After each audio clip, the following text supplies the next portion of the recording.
ഓം ശ്രീ ഗുരുഭ്യോ നമ. ആശ്രമത്തിലെ ആദ്യകാലങ്ങൾ അമ്മയുടെ മഹിമ അനുഭവിച്ചവർ പറഞ്ഞത് കേട്ട് കേട്ട് ഭക്തന്മാരുടെ വരവ് കൂടിക്കൂടി തുടങ്ങി. അർഹരായവരെ അമ്മ വിളിച്ചു വരുത്തി.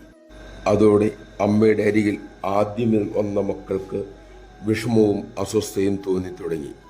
കാരണം അമ്മയെ പഴയതുപോലെ തങ്ങൾക്ക് കിട്ടുന്നില്ല. അമ്മ തങ്ങളെക്കാൾ മറ്റുള്ളവരെ സ്നേഹിക്കുന്നു. അമ്മയുള്ള സ്നേഹം നല്ലതാണെങ്കിലും അതിലടങ്ങിയിരിക്കുന്ന സൂക്ഷ്മമായ സ്വാർത്ഥതയെ കരുണാമയി എടുത്തു കളയാൻ തന്നെ തീരുമാനിച്ചു.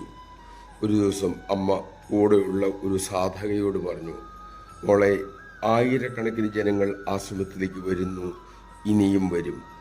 മക്കൾ അവരെ കാണുമ്പോൾ ഒഴിഞ്ഞു മാറരുത്. പുഞ്ചിരിയോടെ നമഃശിവായ മന്ത്രത്തോടെ അവരെ സ്വാഗതം ചെയ്യണം. ഒരിക്കലും നിങ്ങൾക്ക് അസ്വസ്ഥത തോന്നരുത്.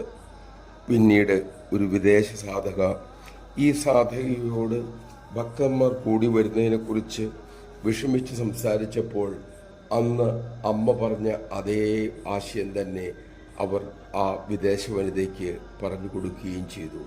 നമഃശിവായ. അമ്മ പറഞ്ഞിട്ടുണ്ട്, എല്ലാവരിലും അമ്മയുണ്ട് എന്നറിഞ്ഞ് മക്കൾ അവരെ സ്നേഹിക്കുമ്പോഴാണ് നിങ്ങളെ ഭക്തന്മാരായി അമ്മയ്ക്ക് കാണാൻ സാധിക്കൂ. നമുക്ക് അതിന് സാധിക്കട്ടെ. അതിനായി അമ്മ നമ്മിൽ കൃപ ചൊരിയട്ടെ.